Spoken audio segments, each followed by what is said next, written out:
Comme je vous trouve tous debout, allons je prendre le thème dans le livre de Deutéronome au chapitre 11e, prenant le verset 26 au verset 28.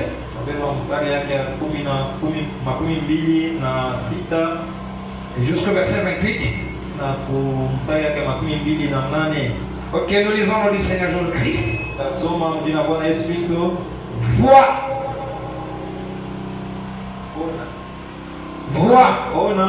Je mets aujourd'hui devant vous la bénédiction et la malédiction. 27e verset dit la bénédiction si vous obéissez au commandement de l'Éternel votre Dieu. Que je vous prescris en ces jours. La malédiction si vous n'obéissez pas au commandement de l'Éternel votre Dieu.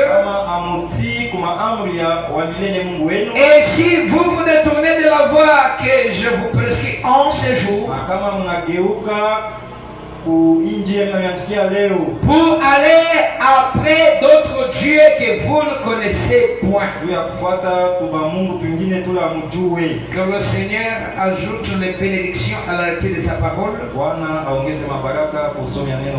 Pendant que vous êtes assis, je vais ajouter encore Lévitique chapitre 27. Je prends le verset 30. Toute dîme de la terre, soit des récoltes de la terre, soit du fruit des arbres, appartient à l'Éternel. C'est une chose consacrée à l'Éternel. Que le Seigneur ajoute les bénédictions à l'été de sa parole. Divin Maître, notre Père Céleste, nous te sommes infiniment reconnaissants puisque tu es Dieu. Et nous voici encore ce mercredi d'aujourd'hui dans ta divine présence. C'est parce que nous avons réalisé que sans toi, on ne peut absolument rien faire. C'est la raison pour laquelle nous sommes venus, te faisant confiance et voulant en ce que toi, Dieu, tu prennes la prééminence de toutes choses et que tu puisses prendre ces tests, que tu rends cela et que tu puisses nous donner les contextes, car nous remettons tout entre tes mains. Au nom du Seigneur Jésus-Christ, nous disons Amen. Amen. Que le Seigneur Dieu vous bénisse. Qu'il vous bénisse encore. Nous sommes très contents d'être dans la présence de Dieu. Je suis toujours en train de parler sur les secrets de la bénédiction dans la vie chrétienne. Où notre sujet sera les dîmes et les offrandes. Et nous avons introduit ces sujets depuis le dimanche. Et nous avions pris le premier chapitre qui est le dîme. Et nous avions essayé un peu de montrer qu'est-ce qu'est la dîme avec le prophète ensemble. Et nous avions vu que la dîme c'est c'est 1/10 de vos revenus.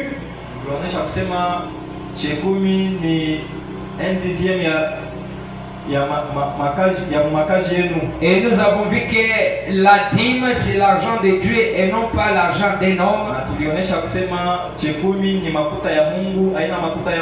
Et nous avions vu qu'on ne peut pas utiliser la dîme pour la construction de l'église. On ne peut pas prendre la dîme, donner cela aux veuves. Et nous avions pris le deuxième point dans le premier chapitre qui est le dîme.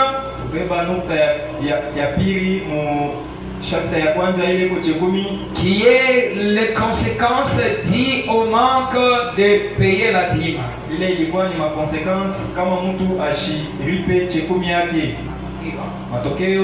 Ok, et nous avions vu en ce que Dieu était en train de se plaindre pour le vol des enfants de Dieu.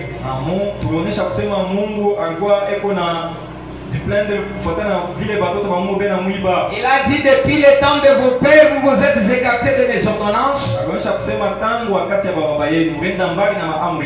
les avez point observées. Il dit, revenez à moi et je reviendrai à vous. Et vous dites, en quoi devons-nous revenir? Et le verset 8 dit, est-ce que nous trompons Dieu? Quand vous me trompez, vous dites, en quoi t'avons-nous trompé? Et vous mettez dans les dîmes et les offrandes. Le verset 9 il dit, vous êtes frappés par la malédiction, la nation tout entière, et vous me trompez. Et aujourd'hui, je vais prendre le point 3. Toujours dans notre premier chapitre qui est le dîme. Et le chapitre 3, c'est pourquoi payer la dîme et ses avantages.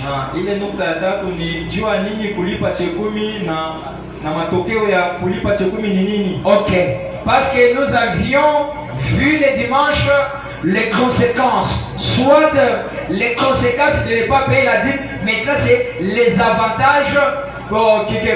Les avantages dus à la paix de la dîme. Mujuma tuliona matokeo ya kukata kulipa chekumi na leo tutaona matokeo ya kama wakati ile mtu analipa chekumi yake. Ok, c'est pourquoi notre point 3 c'est pourquoi payer la dîme et ses avantages. Taiti ya tatu ni jua nini kulipa chekumi na matokeo yayo ni nini? Parce que nous avions vu que la dîme c'est 1/10 de vos revenus. Tuliona kusema chekumi ni 1/10 ya et la dîme c'est l'argent de Dieu. Mais pourquoi payer la dîme? Parce que la dîme est une ordonnance de Dieu. C'est pourquoi dans ce point 3 il y a des sous-points que je vais entamer. Pourquoi payer la dîme et ses avantages? Je prends le point A qui est la dîme, c'est une ordonnance de Dieu.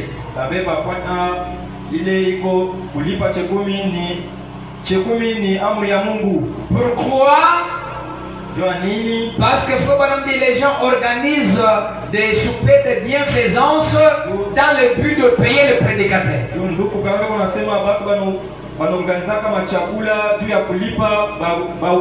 Tandis que cela n'est pas la voie ou soit l'ordonnance de Dieu. Mais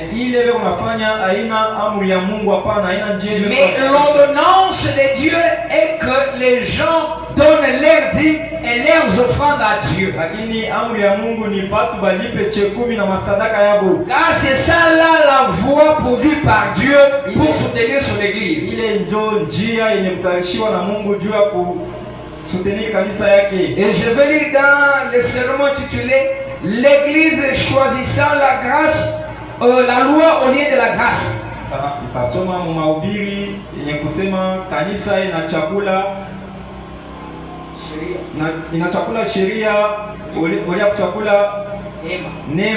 J'ai prêché le 16 mars 61, le paragraphe 31 de Fubandi.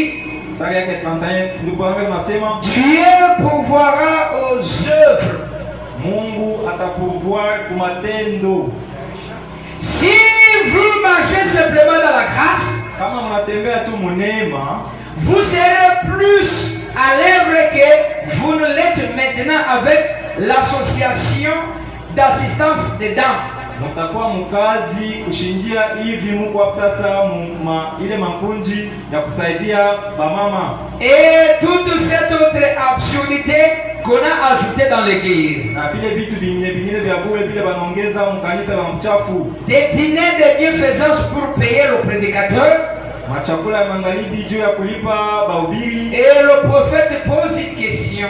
Nabii kuna uliza, où trouvez-vous une telle écriture? ile mamnyandiko munaipata wapi? De pouvoir s'organiser Juu ya kulitengeneza pour commencer à payer des prédicateurs, ya kwanza kulipa bahubiri, tandis que la première voie pour payer le prédicateur, c'est lui donner les dîmes et les offrandes. namna tu moya ya kulipa mhubiri ni kulipa chekumi na masadaka. Et quand on parle du prédicateur, on ne parle pas d'un ministre local, mais on parle d'un pasteur local. Wakati ile unasemezea mhubiri, abasemezee tu mpashe injili wa pafasi, hapana, vile unasemezea pastor wa pafasi. Parce que un pasteur est un prédicateur, un évangéliste est un prédicateur, même celui qui n'a pas d'église est un prédicateur. Mais le prédicateur dont il est question, c'est celui qui a la charge pastorale. Huyu mhubiri bena semezea hapa ni ule eko na bujito ya kanisa ya pafasi. Pourquoi il dit où avez-vous trouvé une telle écriture? Na bien nauliza kusema ile mianjiko ya kwanza kulipa bahubiri mnaipata wapi? C'est avec les dîmes que le prédicateur est payé. Banalipaka mhubiri na machekumi. Il doit vivre des dîmes du peuple. Ataishi na ile machekumi ya taifa. Mais nous devions chercher autre chose à faire. Mais tunapaswa kutafuta kitu kingine cha kufanya. Nous devons y mettre du nôtre. Nous devons y mettre du nôtre. Tunapaswa kuweka yetu. S'il n'arrive pas à y pouvoir, kama Mungu ashifike mkipimo wa kuitayarisha, une autre association le fera. Kunji ingine itaifanya. Une autre association. Kunji ingine. La voie de Dieu est la bonne. Njia ya Mungu ndio ya mzuri. Les dîmes et les offrandes reviennent à Lévi qui était le prédicateur. Machekumi na masadaka iko ni ya Lewi yule alikuwa mhubiri. Revenez à Lévi. Ilikuwa ni ya Lewi. Si tout le monde payait sa dîme, kama kila mtu alikuwa kunalipa, vous n'auriez pas besoin de dîner de bienfaisance. Mpasha kufanya ile makunji ya kulipa bahubiri, hapana. Vous voyez? Naona vous avez adopté autre chose et avez laissé les dîmes de côté. Munaanza kufanya sasa kitu kingine na munacha amri ya Mungu machekumi kumpembeni. Vous direz que c'est un argument de l'Ancien Testament. Utasema kusema na ile ni mahubiri ya Agano ya Kale. J'aimerais que vous me le prouviez. Ninapenda munionyeshe hiyo. C'est vrai. Ni kweli. Vous ne pouvez pas le faire avec la parole de Dieu. Hamwezi kuifanya na sauti ya Mungu. C'est une ordonnance du Nouveau Testament aussi. Ni amri ya Agano mpya tena. Quand Dieu donne une ordonnance, wakati ile Mungu analeta amri, elle ne peut jamais être modifiée. Ile amri haiwezi kubadilika. Elle doit rester telle qu'elle. Inapaswa kubakia paka vile iko. Que le Seigneur te vous bénisse. Bwana Mungu anibariki. Le prophète est en train de dire que na bien kunasema les gens aujourd'hui, batu leo, au lieu de payer leur dîme à l'église, kulipa machekumi yako mkanisa, ils s'organisent faisant autre groupe pour payer le prédicateur. Kwa hiyo kuna kitengenezea mabitu kwa kwanza kulipa mhubiri. Et le prédicateur n'était pas et le faux n'était pas contre cela. Na mhubiri ashikatale ile. Frère Branham n'était pas contre cela. Ndugu Branham kwanza kukatala ile hapana. Mais premièrement, les gens devaient payer leurs dîmes et leurs offrandes à leur pasteur. Et si cela était possible, les gens allaient aussi s'organiser, former un groupe d'hommes qu'on appelle le groupe des hommes d'affaires, dans le but de pouvoir soutenir leur église, leurs membres, leurs frères et sœurs, et dans le but de soutenir aussi leur pasteur. Même s'il y a un tel groupe dans l'église des hommes d'affaires, mais si les gens ne parviennent pas à donner leur dîme à l'église, là c'est refuser l'ordonnance de Dieu. Est-ce que quelqu'un est en train de m'écouter? Parce que Frère Branham dit, Dieu ne modifie pas son programme. ashibadilishake programu yake. Dieu ne modifie pas son ordonnance. Mungu ashibadilishake amri yake. Dieu ne modifie pas sa parole. Mungu ashibadilishake neno lake. Ce qu'il a dit, kila alisema, ça reste tel quel. Kiko na batia mpaka vile alikisema. Est-ce que quelqu'un est content? Kwa mtu mafurahi magharibi. Je viens de prendre le premier point. Nabeba nukta ya kwanza. Je viens de prendre. Nabeba nukta ya kwanza. Je viens de prendre. Regardez là-bas. C'est là-bas.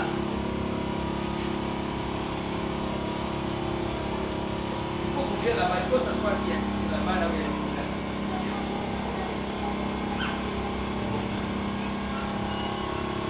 Que le Seigneur Dieu vous bénisse. C'est la raison pour laquelle ce que vous devez faire, c'est de rester fidèle dans la parole de Dieu. Parce que Dieu ne modifie pas son programme. Si Dieu disait qu'il faut payer les dîmes à l'église, il ne peut pas venir dire que non, non, j'ai trouvé un autre moyen plus excellent qui est payer la dîme.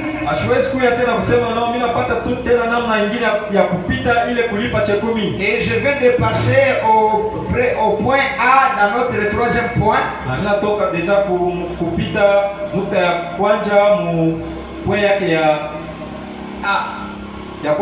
Et je vais prendre le point B qui s'intitule ceux qui payent la dîme et ceux qui payent la dîme, les bénédictions retombent sur leurs enfants. Ile unasema bale banalipaka machekumi yabo mabaraka inaangukiaka batoto yabo. Ce sont les avantages de payer la dîme. Ile ndio matokeo ya kulipa chekumi. Premièrement, on paye la dîme parce que c'est une ordonnance de Dieu. Ya kwanza tunalipa chekumi juu ni amri ya Mungu. Et comme on fait cela comme étant une ordonnance de Dieu, tunaifanya sa amri ya Mungu. Alors Dieu du ciel bale Mungu wa kumbingu fera retomber les bénédictions sur nos enfants. Atashusha mabaraka kwa watoto yetu. Que le Seigneur vous bénisse. Applaudissez pour le roi de notre Dieu. Et le prophète dit dans la foi d'Abraham, mercredi 15 juin 1959 soir, je vais prendre le paragraphe 57. Frère dit, observez-le à son retour. Ils ont eu un très grand jubilé. Le moment de retour à la maison. Et il y avait là tous les rois qui remerciaient Abraham.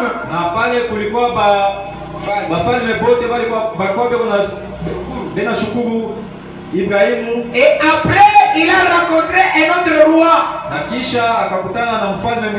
Melchisedec.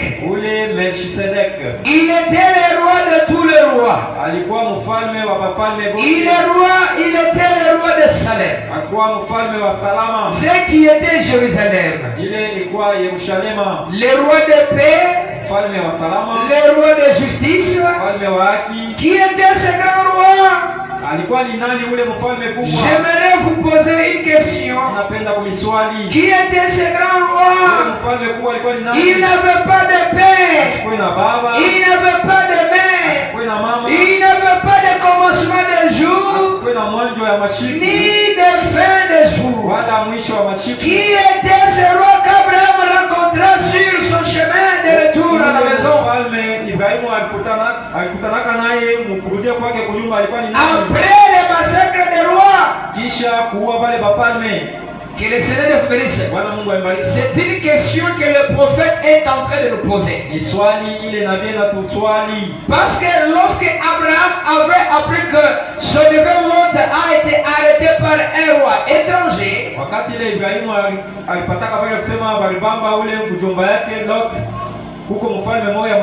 il avait réuni ses serviteurs, les avait entraînés, puis les avait envoyés. Il était parti avec eux pour libérer ce cet homme ici de l'autre. Abebaka bantu yake ya kazi na nenda nabo jua kwenda kubeba ule mjomba yake Lot. Ainsi que toute l'équipe qui était en captivité. Na bale batu yake bote bale bakwa mbutumwa. Et lorsqu'Abraham était battu là, Dieu l'avait aidé et il avait remporté la victoire. Wakati ile Ibrahimu akaenda kule, Mungu akamsaidia na aliwina bale bafalme. Et lorsqu'il est revenu, wakati akaanza kurudia, il a libéré Lot ainsi que toute l'équipe qui l'accompagnait de l'autre côté. Akitosha Lot mbutumwa na batu bote bale bakwa naye kule. Il y avait des rois qui étaient venus tout autour d'Abraham. Kwa bafalme bale bakwa kumzunguluka Ibrahimu. En train de les remercier. Anaanza kumpikia asante. Pour le haut fait que Dieu avait fait avec Abraham. Mungu alifanya naye. Et après que le Seigneur, et après que Abraham eut été rencontré par d'autres rois, akisha Ibrahimu kukutana na wale wafalme wengine, il avait rencontré aussi un grand roi. Akaenda tena kukutana na mfalme kubwa. Et le prophète dit, Nabii anasema, qui était ce grand roi-là? Nabii anasema ule mfalme kubwa alikuwa ni nani? Qu'Abraham avait rencontré.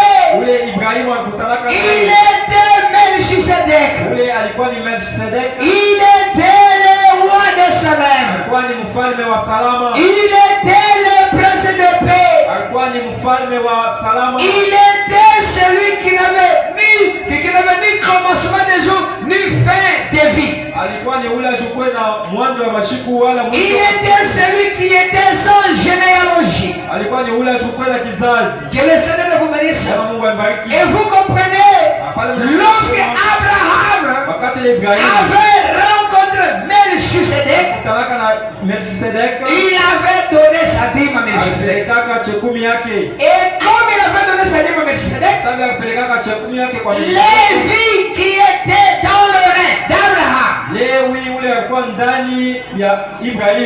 avait payé la dîme lorsque son patriarche avait donné la dîme. Et cet acte qu'Abraham avait fait, les bénédictions avaient retombé sur ses enfants qui est sa postérité. C'est la raison pour laquelle il faut dire, si les péchés des parents pouvaient retomber sur les enfants, qu'en est-il de la bénédiction? Parce que beaucoup de gens ne croient pas à la paix de la dîme. Parce que vous pouvez donner la dîme à Dieu aujourd'hui. Dieu peut vous bénir aujourd'hui ou pas. Mais comme vous avez fait cela, les bénédictions retomberont sur vos enfants. Et le prophète continue et dit, et à vous qui ne croyez pas au fait de payer la dîme, considérez ça. Les sacerdoces lévitiques avaient payé des dîmes. Et la Bible dit que Lévi payait des dîmes pendant qu'il était dans le règne d'Abraham.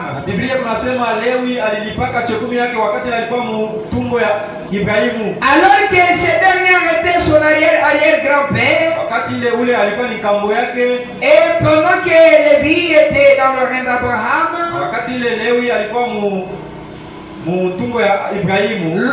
lorsqu'Abraham paya la dîme à Melchisedec, la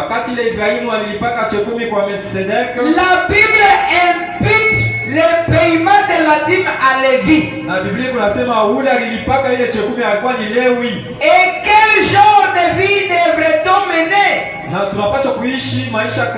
Et le prophète dit, si vos enfants sont punis à cause de vos péchés, qu'en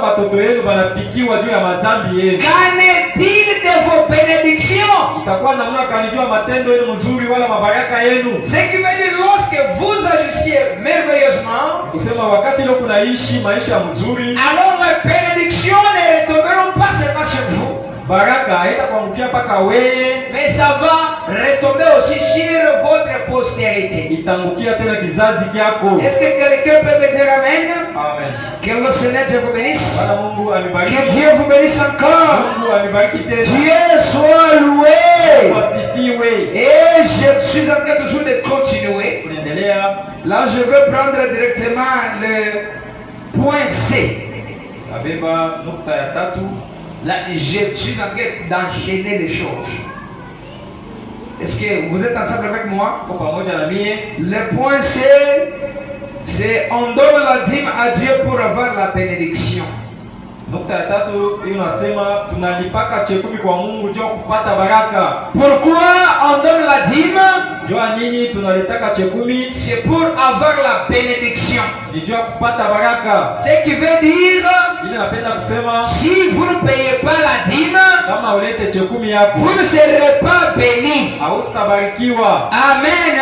Amen. C'est la raison pour laquelle nous, en tant que les enfants de Dieu, Kwa maana shesa watoto wa Mungu nous devons faire quelque chose tunapaswa kufanya kitu moja fulani pour recevoir les bénédictions. jua kupata baraka. Nous devons faire quelque chose Tunapaswa kufanya kitu moja fulani pour que notre Dieu se souvienne de nous. jua kusema Mungu wetu atukumbuke. Que le Seigneur Dieu vous bénisse. Bwana Mungu anibariki. On donne la bénédiction à Dieu pour avoir, on donne la dîme à Dieu pour avoir la bénédiction. Tunalitaka chekumi kwa Mungu jua kupata baraka. Je vais lire dans Malachie chapitre 3.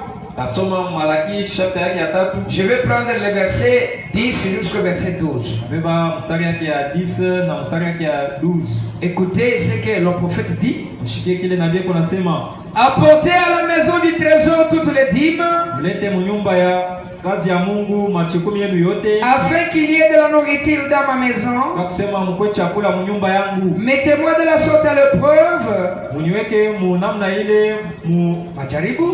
dit l'Éternel des Ile armées, wa milele wa majeshi anasema, et vous verrez si je n'ouvre pas pour vous les églises de cieux, mtaona kama sitamifungulia milango ya kumbingu, si je ne répands pas pour vous la bénédiction en abondance. kama sitamishushia mabaraka mutele. Et écoutez pour ceux qui paient les dîmes. Na mshikieni juu ya wale wanalipaka chekumi. Pour vous, je menacerai celui qui dévore, Juu yenu mweye nitakombanisha ule kunaribisha, et il ne vous détruira pas le fruit de la terre. na ashitaribisha matunda ya mudongo yenu, Et la vigne ne sera pas stérile dans vos campagnes. na ile mavini yenu haitashindwa kuleta matunda.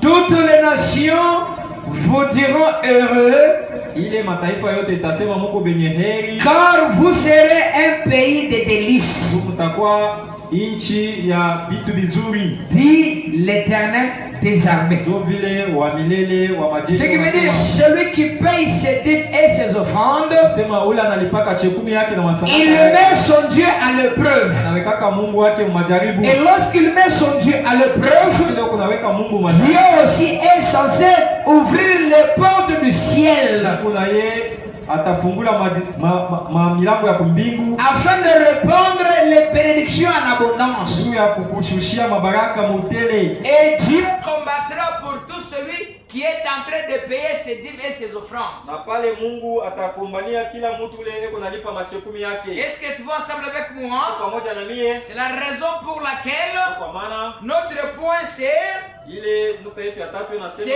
on donne la dîme à Dieu pour avoir la bénédiction. unaletaka chekumi kwa Mungu juu ya kupata baraka. Et si vous ne donnez pas la dîme à Dieu, Kama ulete chekumi yako comment kwa est-ce que Mungu, Dieu peut vous bénir? namna gani Mungu atakubariki? Parce que la bénédiction d'un enfant de Dieu Baraka ya mtoto wa Mungu est associée à la paye de la dîme. inikalaka ni mkulipa chekumi na sadaka. Je vais lire aussi dans Dieu mal compris. Tasoma tena mu mahubiri Mungu mwenye kuelewa mubaya. Oui, oui, c'est question-réponse. Ma question Swali na majibu. swali na majibu. Prêché le 23 juillet 1961 soir, Nilihubiriwa mwile tarehe paragraphe 111 à 112. kwa paragrafu yake ya 111 na paragrafu ya 112. Écoutez ce que le prophète est en train de dire. Shikie kile nabii iko nasema. La Bible dit dans Malachie au chapitre 3, Biblia iko nasema Malaki chapitre 4, un homme trompe-t-il Dieu? mtu anadanganyaka Mungu. Et vous dites, Na Mungu anasema en quoi t'avons-nous trompé? nini tunakulanda? Dans les dîmes et les offrandes. Ni machekumi ni masadaka. Apportez à ma maison du trésor toutes vos dîmes et offrandes. Ulete munyumba ya Mungu machekumi yenu na masadaka yenu. Et mettez-moi à l'épreuve, dit l'Éternel. Niweka muile namna mu majaribu. Et vous verrez si je n'ouvre pas les écluses des cieux Utaona kama sitamifungulia madirisha ya mbingu et ne répand sur vous la bénédiction en abondance. kama nimwangie mabaraka mutele Jusqu'à ce qu'il n'y ait plus assez de place. namna ya kusema mnashinda nafasi ya mwe kuichunga. Que Dieu bénisse. Mungu ibariki. Sio wakati unapeleka machekumi kwa Mungu. C'est-à-dire quand vous donnez vos offrandes à Dieu, Inakuwa ni majaribu wenyewe unajaribu Mungu. c'est-à-dire vous mettez Dieu à l'épreuve. Wakati unajaribu Et Mungu, quand vous mettez Dieu à l'épreuve, utaona kama sitafungula mamilango ya et mbingu. vous verrez s'il n'ouvre pas les églises des Na cieux, kama sitazambarisha mabaraka ya mbingu juu yako. et s'il ne va pas répandre les bénédictions du ciel, Na sur vous, mwila wakati ile utasinda fazi ya kuchunga mabaraka ambaye Mungu de atakubariki. telle manière que tu vas manquer de la place ou garder la bénédiction que Dieu te bénira. Eti Mungu tayari pamoja na mie. Vous ensemble avec moi, Applaudissez pour le regard de notre Dieu. acclamons pour la gloire de notre Dieu. Et il dit voilà un défi pour tout homme. Anasema muone ile défi juu ya kila mtu. Que Dieu bénisse. Mungu ambariki. Hapa sasa nabii analeta sasa mapinganisho juu ya kila mtu wote. Ici les prophètes lancent un défi pour toute personne. Ya ule wote atapeleka chekumi yake. Pour toute personne qui paye sa dîme. Na kupinganisha ile upinganisho nabii alitupa Et ce défi-là que les prophètes avaient lancé, ndio kuonesha wote kusema kama mtu anapeleka chekumi kuna kwa vitu vinaweza kufanshika. cela montrait que lorsque quelqu'un donne sa dîme, il y a des conséquences qui suivent. Et le prophète dit comme ceci. Anabii kunasema hivi, Voilà un défi pour tout homme. moneni mapinganisho juu ya kila mtu. Et si seulement j'avais le temps Kama tu nilikuwa na wakati et que je ne prenne pas ce petit passage biblique que je désire aborder d'ici 10 minutes, kama mishikubebe hii miandiko ile ninapenda kusemezea minute 10, j'aurais voulu vous donner un témoignage personnel là-dessus. nilipenda kuniletea ushuda yangu mie pa ile mambo. Kwani nabii alikuwa na ushuda ya upekee. Parce que les prophètes avaient un témoignage personnel. Ilikuwa ni ushuda gani ya upekee? C'était quel témoignage personnel? Ya kusema wakati alikuwa na njaa, C'est-à-dire quand tu avais faim, wakati mama ya bakwabo walikuwa na njaa, pendant que sa maison il avait faim, baba yake alikuwa mgonjwa, pendant que son père était malade, wakati alikuwa na mandeni, pendant qu'il avait des dettes, wakati alikuwa na magumu, pendant qu'il était dans des nabii difficultés, anaanza kufoneka les nini? prophètes faisaient quoi? Anaanza kuanja kuchukua kutosha mbele makuta ya Mungu. Quand il recevait son salaire, la première des choses, il enlevait d'abord l'argent de Dieu. Okay, anatosha mbele chekumi yake, Il enlevait d'abord sa dîme, anabeba chekumi anapeleka kwa Mungu, il prend sa dîme, il donne à Dieu. kisha anaangalia kusema hivyo, Ensuite, il regarde, baba yangu anakuwa mgonjwa, mon père est malade, mama yangu anakuwa na njaa, ma mère a faim, na mimi nakuwa na matatizo mnyumba yangu. et moi également j'ai des difficultés Na dans la pale maison. aliweza kutosha sasa makuta yake nafanya sasa mambo zingine, kisha kutosha chekumi ya wamilele. Et là, il pouvait sortir de son argent et faire autre chose après avoir enlevé l'argent de Dieu. Ndio ushuhuda ya upekee nabii alikuwa nayo ya C'est kutuambia. ça les témoignages personnels qu'avaient les prophètes pour nous dire. Sikilizeni usomi. Écoutez la lecture. Il dit, Anasema, j'aurais voulu vous donner un témoignage personnel là-dessus. penda kuipatia ushuda ya upekee. Lorsque j'étais affamé, Wakati ile nilikuwa na njaa, que ma mère et le mien étaient affamés, wakati ile kwangu na mama yangu walikuwa na njaa, et que mon père était malade, wakati ile baba yangu alikuwa mgonjwa, cependant je prélevais d'abord mes dîmes et je donnais cela à Dieu. cha kwanja mimi naanza kutosha kwanja chekumi yangu na mimi nampatia Mungu. Hakuwezi kusema kama hivyo nitoshe mbele nipeleke mbele makuta ya hospitalini, hapana. Kwanza sema que je donne d'abord l'argent de l'hôpital non plus. Hivi aba ya kula nitoshe mbele ya ration nipeleke kwa mke wangu, hapana. Comme chez moi on n'a pas encore mangé, que j'enlève d'abord la ration que je donne à mon épouse non plus. Anasema ingawa kwangu kunakuya mama kwetu kunakuwa magonjwa manjaa, Il dit même si chez nous il y avait des maladies, il y avait la famine, alors mimi nakuya na kazi ya kwanza ni ya kutosha chekumi yangu, labda nitoshe makuta kufanya mambo mengine. j'avais la première obligation, c'était de soutirer ma dîme avant de faire quoi que ce soit. Na anasema Et hivi, il dit ceci, et que mon père était malade, wakati ile baba yangu alikuwa mgonjwa, cependant je prélevais d'abord mes dîmes et je donnais cela à Dieu. ya kwanja mimi naanza kutosha chekumi yangu mimi nampatia Mungu. Et vous auriez dû voir ce qui s'est passé, hein? Na mnapaswa kuona kile kilifanyika.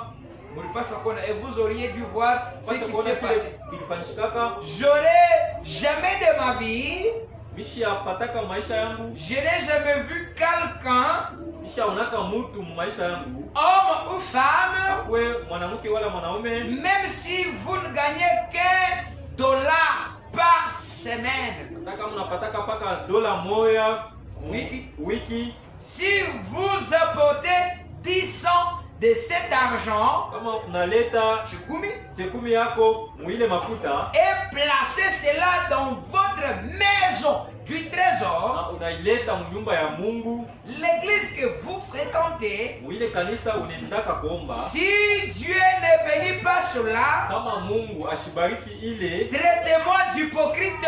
museme nduku banama uko Munafiki. unafiki. Oui, oui. Yo vile C'est un défi lancé à n'importe qui. ile ni defi ile tunatupia kila mtu. Mungu atubariki sana. Que Dieu vous bénisse. Nabii kunasema hivyo, Le prophète dit ceci: wakati nilianza kupeleka chukumi yangu vile na fadhali, quand je payais ma dîme comme il faut, ingawa kwetu kulikuwa njaa, malgré qu'on avait la famine chez nous, ingawa kwetu kulikuwa ya magonjwa, malgré qu'il y avait des maladies, ingawa nilikuwa na matatizo mengi, malgré que j'avais plusieurs difficultés, lakini ninaanza kuchukua kwanja chukumi yangu mu makuta yangu mu malipo yangu na kaburi ya Mungu. mais j'avais l'obligation de payer d'abord ma dîme premièrement avant de faire quoi que ce soit. Na mulipashwa kona kile kilifashika. Et vous devriez voir ce qui s'est passé après. Mungu atubariki sana.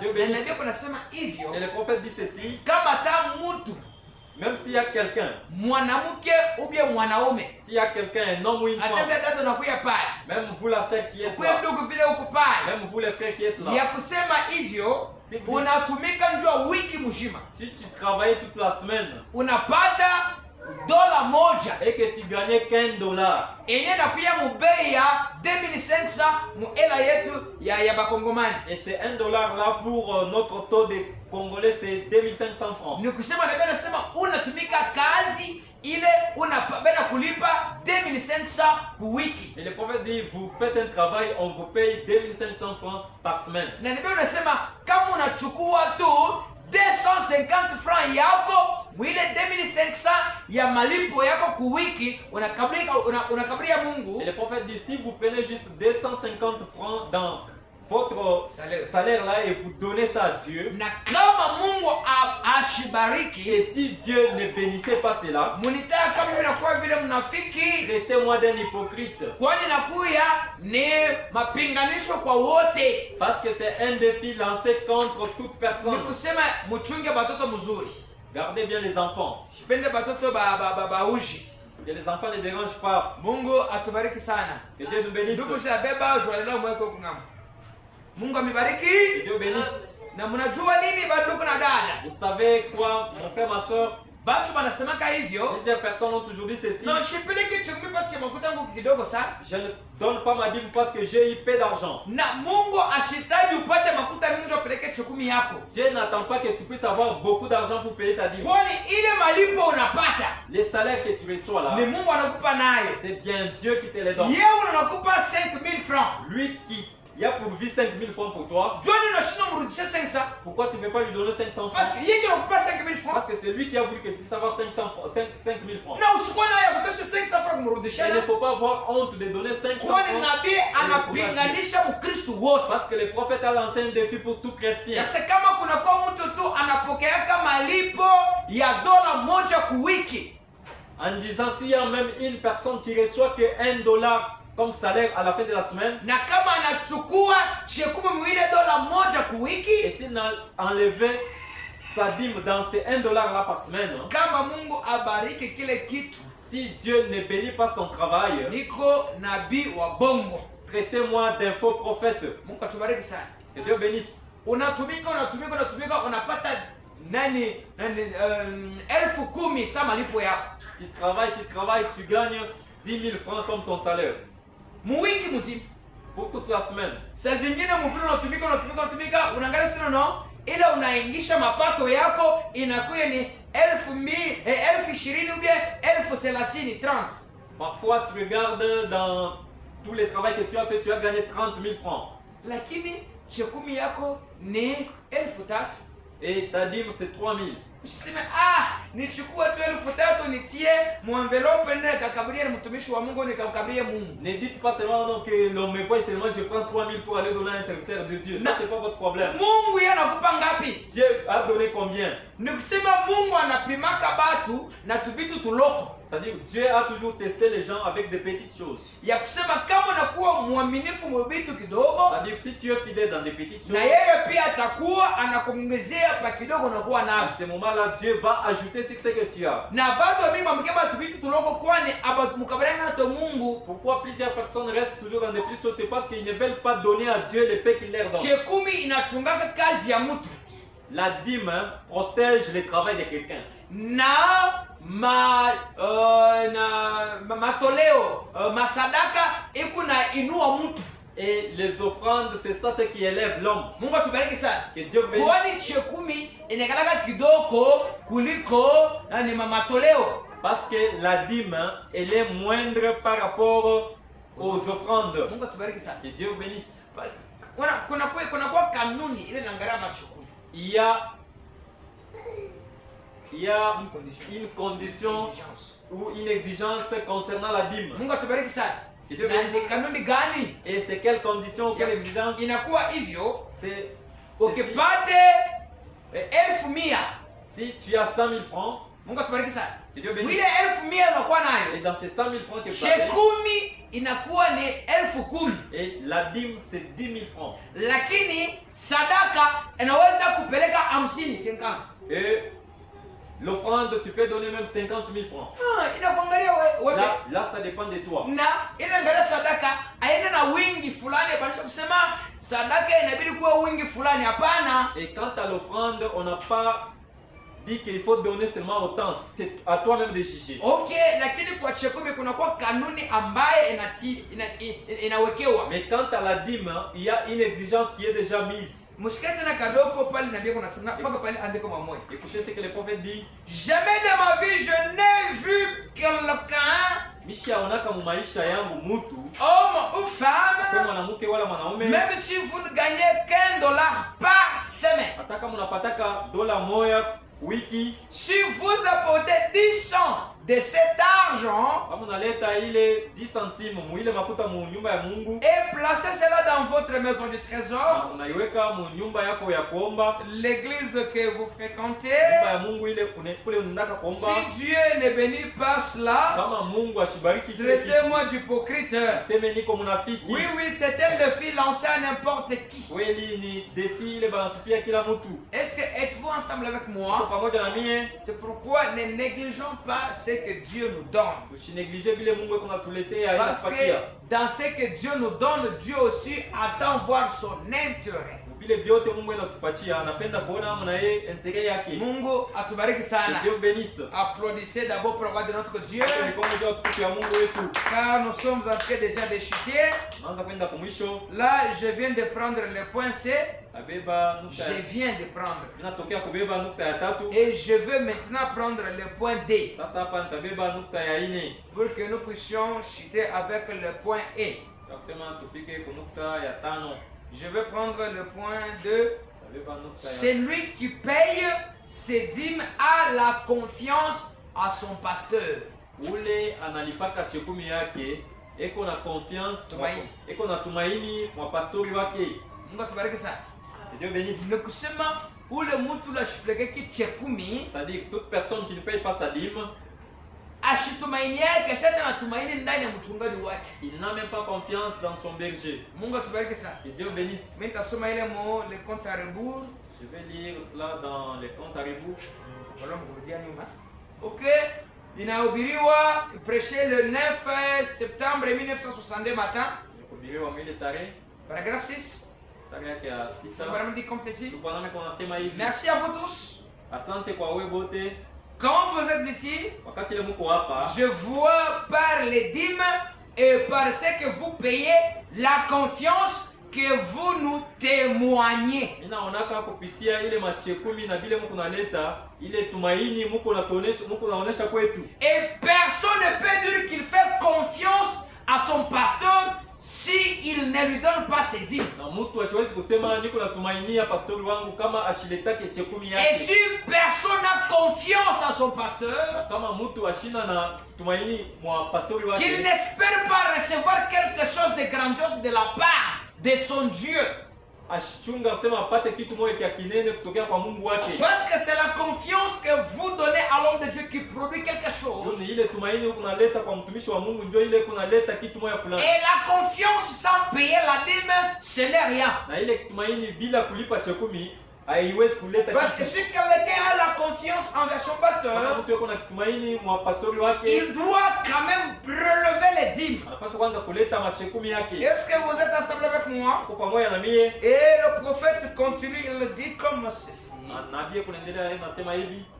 Bon, je répète, il dit, quand vous êtes ici, je ne veux pas les dîmes et par ce que vous payez, Wakati ile mko hapa, niko naona kupitia machekumi na vile mko naleta la confiance que vous nous témoignez, ile tumaini mko nanionyesha. sachant que cela ira dans le royaume de Dieu, Ndio kusema ile mko naleta iko nenda mfalme ya Mungu. eh bien, Mzuri. nous sommes responsables de cela. Tuko responsable ya kile Kuna kitu. bushito bwa ile. Kuna bushito ya ile. Voyez-vous? Naona Et nous devons en rendre compte. na tutendaka kujibu juu ya ile. Que Dieu bénisse. Mungu C'est pourquoi amebariki. vous donnez votre argent. Wakati ile Mungu naleta makuta yenu, Vous donnez seulement votre argent. mwe mulete paka makuta yenu.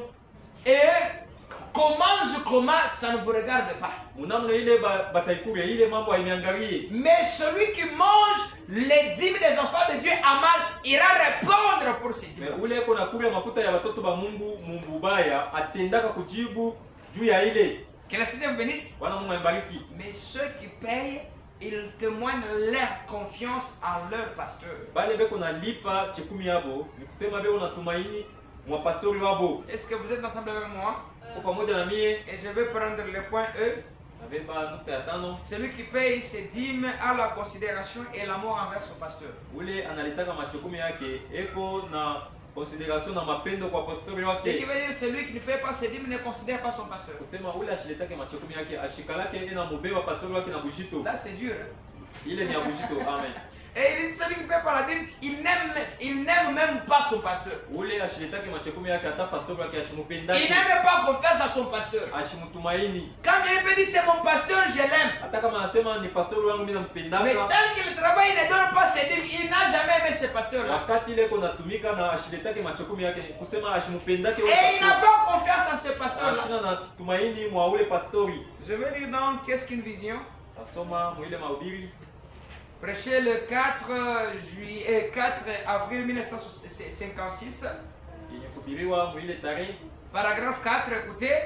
mstari yake ya 4 shikie. Même une petite fille tenait une petite enveloppe à l'intérieur. Kulikuwa binti moya kidogo ule alikuwa na envelope moya À l'intérieur, il y avait ses dîmes. na mule ndani mulikuwa machekumi yake Environ 800, mulikuwa 800 je pense. nadhani. Haifike hata muto ya $2, hata ya $1. Cela n'atteint pas même pas le taux de $2. Peut-être anena ndio na 500 francs ya chokumi. Peut-être il avait apporté 500 francs comme dîme. Na sasa ile nikisema alitosha bali mkabia makado yake ya anniversaire. Maintenant bon, nikisema bali mkabia kalikuta fulani na yeye anabeba kalikuta kaloko anaweka mu envelope vile kulikuwa anniversaire ya Frère Branham, anaenda mkabia sasa hii ni kado yangu, hii ni dimi yangu ya kado ya anniversaire. On avait donné à cette fillette un peu d'argent et elle a soutiré dans cela, elle a mis l'enveloppe. Elle est allée apporter à Frère Branham comme c'était son anniversaire disant ceci est ma dîme. Mungu atubariki sana. Dieu bénisse. Na ndio nasema hivi, Le prophète dit ceci. il y avait ces dîmes environ 800. Il y avait mulikuwa machekumi yake Je pense 800. elle m'a envoyé cela comme un cadeau d'anniversaire. Ananitumia hayo sa kado ya anniversaire yangu. Ces dîmes, Ile machekumi yake de cela à ces grands présents. Kuile na kuma zawadi ya munene. De cela à ces grands présents. ile na kuma zawadi ya mnene. Oh, il dit, Oh, anasema ok, Dieu vous récompense richement. Mungu anibariki mutele. Et il dit que Dieu récompense ceux-là qui payent les dîmes et qui donnaient à Frère Branham les dîmes et les grands présents. Donc Branham iko nasema Mungu abariki bale baraanza kuleta machekumi yabo na bale baraanza miletea makado. Oh, que Dieu vous bénisse richement. Mungu amibariki sana. Mes bien-aimés frères et sœurs. Ndugu yangu na badada yangu. Donc, Sema je ne pensais pas que vous aviez tant de considération pour moi. sikuanzia kusema mwanza kunibeba na ile bujito. Ah, que Dieu bénisse. Amen. Ce qui veut dire, lorsqu'on reçoit les dîmes, on comprend que les gens nous prennent avec une considération. Wakati ile tuko na pokea ile machekumi ni kusema bantu bena tubeba na bujito. Et lorsque le prophète pouvait recevoir ces dîmes ainsi que les cadeaux venant de l'assemblée de la part de frères et sœurs, Wakati ile nabii akaanza kupokea ile machekumi na makado ya kutokea kuba ndugu na il badada, pouvait être content. akuwa na furaha. Il pouvait penser que non, les gens me considèrent. Alikuwa iko naweza kusema batu bena nibeba na bujito. Considérer le pasteur, ce n'est pas dire que mon pasteur, je vous considère, Beba pastor ana pa kusema ukinywa kusema pastor wangu. mais c'est de les soutenir avec ce que vous avez. Mais ni kumsutenir na vile vyote uko navyo. Il dit, Unasema donc je ne pensais pas que vous aviez tant de considération pour moi. sikuanzia kusema Mungu unanibeba na ile bujito vile. Je ne le pensais vraiment pas. Hein. Sikuanzie vile hapana. J'apprécie certainement cela. Ninapenda sana ile. Vous ne pouvez pas considérer celui que vous n'aimez pas. Hamwezi kubeba mtu na bujito kama umupendake. Et payer les dîmes à Dieu Na kulipa machekumi kwa Mungu. montre la considération et l'amour que vous témoignez envers votre pasteur. Iko naonesha bujito ile mko nabeba nayo pastor wenu. Parce qu'il y a beaucoup de gens qui disent que nous aimons notre pasteur, Kwa watu mingi bale wanasemaka tunapendaka pastor mais wetu. ils ne considèrent pas ce pasteur-là. Lakini abamubebe na bujito. Ils parlent seulement pour parler Nasema tu ni kukinywa. sans que quelque chose de grandiose ne se fasse. Lakini hakuna kitu hata kimoja kile unafanya. Que Dieu bénisse. Mungu aibariki. La raison pour laquelle nous, en tant que la Gerbe ajoutée, Kwa maana shesa si nous ne considérons pas notre pasteur, tubebe pastor wetu na bujito. si nous n'aimons pas notre pasteur, Tupende pastor wetu. et si nous ne faisons pas confiance en notre pasteur, Kama tumainie pastor wetu. si nous ne soutenons pas notre pasteur, Soutenir pastor wetu. on ne peut pas recevoir quelque chose de bon de la part de son Tuwezi Dieu. kupokea kitu kizuri kia kutokea kwa Mungu wake. Parce que si quelqu'un soutenait le pasteur, Wakati ile mtu yuko na soutenir pastor le pasteur est content vis-à-vis de la personne qui l'a soutenu. na ile wakati pastori atakuwa na furaha kufuatana na Et lorsque le pasteur est satisfait, wakati ile pastori eko na furaha Dieu au ciel est aussi satisfait. na eko kule kumbingu eko na furaha Et la personne qui est satisfait, Dieu le pasteur est aussi na satisfait. ule ali soutenir kazi ya Mungu eko na yeye satisfait. C'est la raison pour laquelle nous devons vivre toute la parole de Dieu, mes frères et sœurs. Tunapaswa kuishi sauti yote ya Mungu. Et si nous ne vivons pas la parole de Dieu, kama tuishi sauti yote ya nous Mungu n'obtiendrons absolument rien. hatutapokea kitu Et tout ce que nous ferons na kile kiote tutafanya n'ira pas de l'avant. haitenda mbele. Est-ce que vous êtes ensemble avec moi? Pamoja na mie J'aurais voulu arrêter la prédication, mais je regarde, il est encore temps. nenda kusimamisha mahubiri, mimi naona wakati ngari. Oui, il est encore 17h, je crois, c'est 5 minutes. Hein. Il est encore temps. Alors, il faut que nous puissions sortir à 18h juste. Est-ce que je peux continuer encore? Qu'on puisse manger de bonnes choses ou bien vous êtes fatigué? Mais est-ce que je peux continuer soit que je puisse arrêter ma prédication? Ok, que le Seigneur bénisse. Mungu aibariki. Oui, oui, là, il faut que nous puissions aller encore de l'avant. Que Dieu bénisse. Mungu aibariki. Alors, comme j'avais pris, je termine avec le point 3 aujourd'hui. Qui est pourquoi payer la dîme et ses avantages. Et nous avons vu le point A dans notre troisième point qui est la dîme, c'est une ordonnance de Dieu.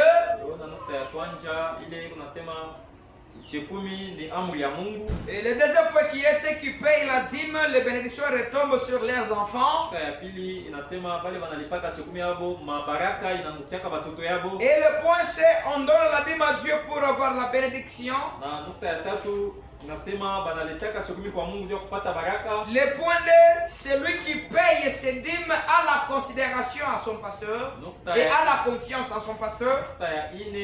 nasema ule eko naleta machekumi yake eko namtumainia pastori wake. Et le point est, c'est celui qui paye ses dîmes à la considération et l'amour envers son pasteur. Na nukta ya tano inasema ule eko naleta machekumi yake eko namubeba pastori wake na bujito. Alors je viens de terminer avec le troisième point dans notre premier chapitre qui est le dîme.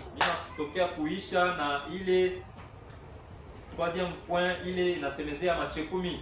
Troisième point dans notre chapitre qui est le dîme. Chapitre yetu ya kwanza ile ko nasemezea machekumi. Alors comme nous avons terminé avec le troisième point, vile tunatoka kuisha na toujours dans notre premier chapitre sur le dîme, je prends le point 4 4 qui est la dîme souillée et interdite.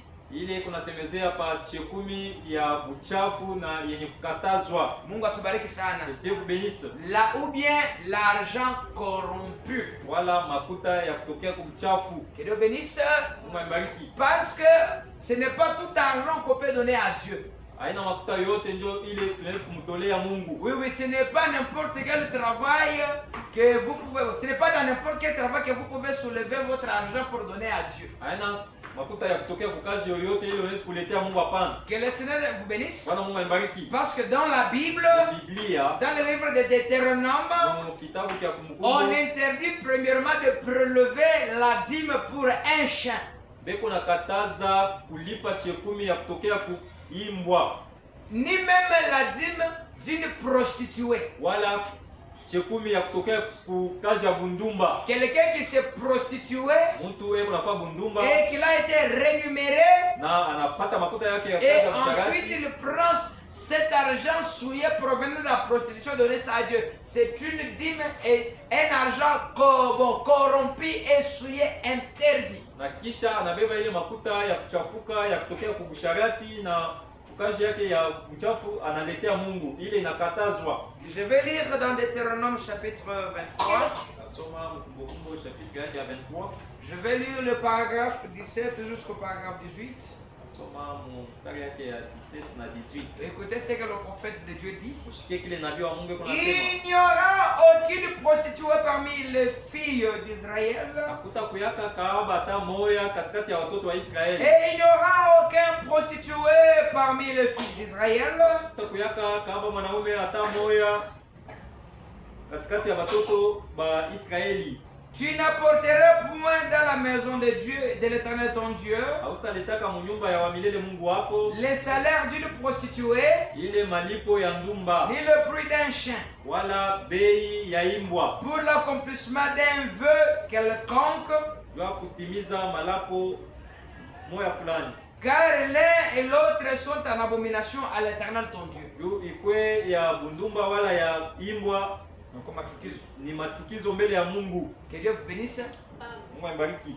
Nasema bo milango mimi ataka na bayemwa mpango mujimo na baujisha. Ne donnez pas la dîme à Dieu de vos chiens là que vous avez vendus. Hata kama uko na baimbwa ba mingi sana mu mpango yako yake unaujisha, pour makuta yako ile usilete Mungu chekuni. Ah, mangez votre argent pour vous-même. Consommez votre argent wewe peke. Mungu atubariki sana. Mungu anibariki. Même si par exemple c'est là qu'il faut les michopo pour les chiens, les mises-gueules de chiens là. Vous n'avez pas de droit, même si les gens venaient acheter les mises-gueules pour les chiens, ne donnez pas cet argent là à Dieu. Kama unaujisha imbwa yako, makuta yako ya kuimbwa, usimulete Mungu chekumi ya ile makuta pana. Que le Seigneur vous bénisse. Mungu anibariki. Je vais lire le messager dans la religion de Jézabel. Nasoma nabii mu ile religion ya Jézabel. Jini ya Jézabel. Qui est prêché le 19 mars 61 au paragraphe 53. Écoutez ce que le prophète dit. Un chien, c'est la pire des choses selon Dieu. Même la dîme des chiens ne peut pas être payée dans la maison de Dieu. Il en est de même pour la prostituée. Pour la dîme de la prostituée, dit la Bible.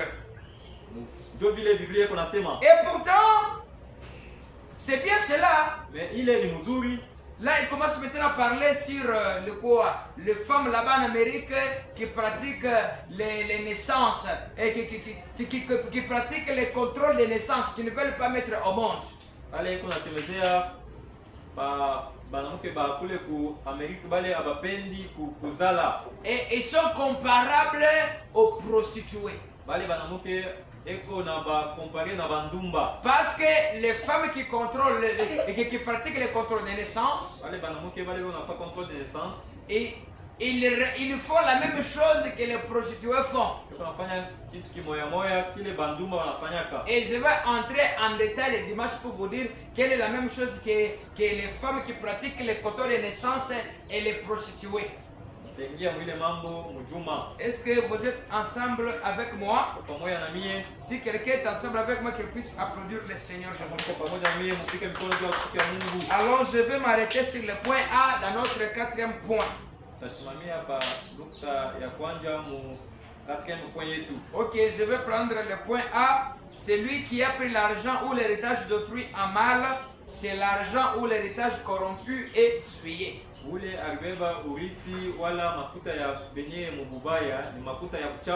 Alors je vais lire cela dans Apocalypse chapitre 5, deuxième partie, qui est prêché le 18 juin 1961. Je vais prendre le paragraphe 243, puis je vais sauter pour prendre le paragraphe 245. Écoutez ce que le prophète de Dieu dit. Si vous avez un héritage ici dans ce monde, mon ami, c'est un héritage corruptible. Mais nous recevons un héritage qui ne passe pas. Le fils prodigue partit en abandonnant son héritage. Il a pris une partie avec lui. Quand il revient, son héritage était souillé. Mais si vous partez loin de votre héritage, ce n'est pas ainsi avec le royaume de Dieu. Nous recevons un héritage incorruptible. Parce qu'aujourd'hui les gens s'entretuent pour la richesse. Aujourd'hui les gens escroquent les autres pour avoir une belle vie. Mais si vous faites cela, peu importe toutes les richesses que vous aurez, ce n'est rien d'autre que l'héritage corruptible. Que le Seigneur bénisse. Nous recevons un héritage incorruptible. Ne voulez-vous pas le recevoir? Il y a environ 15 personnes qui ont levé la main. Des pécheurs qui voudraient recevoir leur héritage ce matin. Il y en aura-t-il un autre avant que nous prions? Oui, très doucement maintenant. Je prie pour ceux qui ont levé la main. C'est la prière du prophète parce qu'il voulait que les gens croient la parole de Dieu afin de recevoir un héritage incorruptible.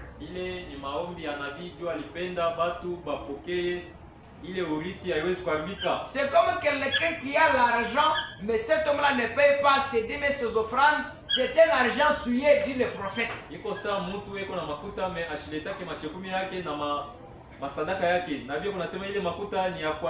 C'est un héritage corruptible. Quelque chose qui est corrompu.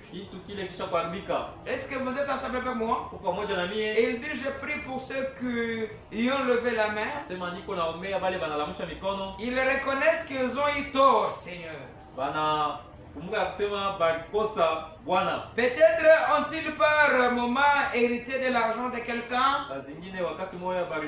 pokeaka makuta ya mtu. Mais qu'est-ce que cela produit? Ile ilifanyaka nini? Ils ne savent pas où c'est parti. Abajue kule ile makuta ilienda. Il en est resté peu de choses. Wanabakia tu na tumabitu kidogo. Parce que c'est un héritage corruptible. Juu ni urithi ya kuharibika. Et s'il le laissait pour quelqu'un d'autre, Kama banayachia tena mtu mwingine, il serait à nouveau corrompu. ile makuta itakuwa paka ya kuharibika. Mungu atubariki sana. Ndio benisi. Ilikuwa ni maombi na Biblia anaanza kuombea watu wale hawakuishi sauti ya Mungu. C'était la prière que le prophète adressait pour les gens qui ne vivaient pas la parole de Dieu. Ndio kwa maana shifi tuko tunapaswa kuishi sauti ya Mungu. C'est pourquoi nous tels que nous sommes là, nous devons vivre la parole de Dieu. Biblia nasema hivi, saa zingine kuna kuya mtu mwenye alichukua hela ya mtu mwingine. Et le prophète dit parfois il y a quelqu'un qui avait pris l'héritage de quelqu'un. Na angalia kusema ule rebeba makuta ya mwingine. Et il dit peut-être que c'est lui qui avait pris l'argent de quelqu'un d'autre. Ile makuta inaenda wapi leo? Et aujourd'hui, où est parti cet argent-là? Akubakie kitu. Il ne reste avec rien. Kunabakia tu mabitu tuloko. Il y a juste des petites choses qui sont Na restées. Biblia nasema Le hivi, prophète dit ceci. ule rebeba kitu kia Celui benyewe qui avait pris quelque chose d'autrui na anachia kitu na mtu et mwingine.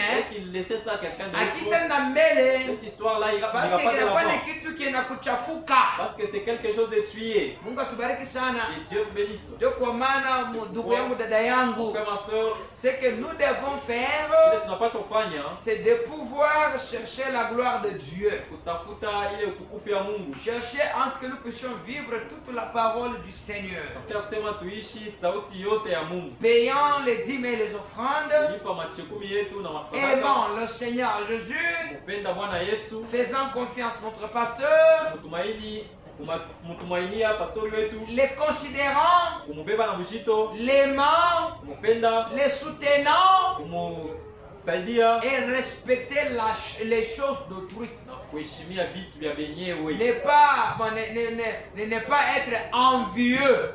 Pana kwanza kuanvie vitu vya mtu. Kuwa na tamaa. Na tamaa. Ne pas être cupide. Ana kupenda sana makuta. Que Dieu vous bénisse.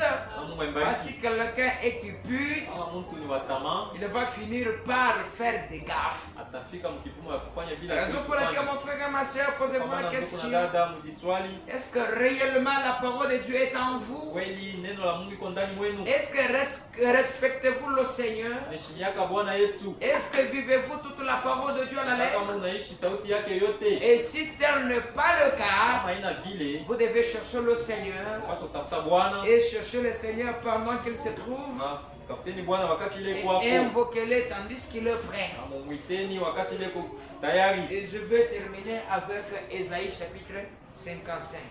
Aisha na kitabu ya Isaïe 55. Est-ce que quelqu'un est ensemble avec moi? Kwa mtu pamoja na mie. Oui, je vais lire Ésaïe 55. Soma Isaïe 55. Je vais prendre le verset 6 Leo mstari yake ya 6. en descendant. Écoutez. Tanza kushuka mshikieni. Donc, cherchez l'Éternel pendant qu'il se trouve Tafuteni wa milele wakati ile iko hapo. et invoquez-le tandis qu'il est prêt. Mwiteni wakati ile iko tayari. Et que le méchant abandonne sa voie Mtu mubaya ache manjia et yake. l'homme d'iniquité ses pensées, Na mtu wa mawazo mubaya mawazo yake mubaya. qu'il retourne à l'Éternel qui aura pitié de lui, Akuje kwa milele ule atamsamehe. à notre Dieu qui ne se lasse pas de pardonner. Kwa Mungu wetu ule ashitokake jua kusamea. Notre Dieu ne s'est jamais fatigué de pardonner quelqu'un. Mungu wetu ashachokaka kusamea basi. C'est pourquoi il fait appel à tout celui qui ne vit pas sa parole Kwa maana iko naita kila mtu ule ashiishi sauti afin de yake. pouvoir arranger sa vie avec le Kusema Seigneur, atengeneze maisha yake na wa milele. de manière que le Seigneur fasse quelque chose pour nous. Namna kusema Bwana amfanyishe kitu C'est kimoja. pourquoi je vais vous demander de vous mettre debout Kama nitabilomba mpate kushimama. et nous allons chanter. Na tutaimba. Que le Seigneur Dieu vous bénisse ce soir. Bwana Mungu amebariki hii jioni. Gloire.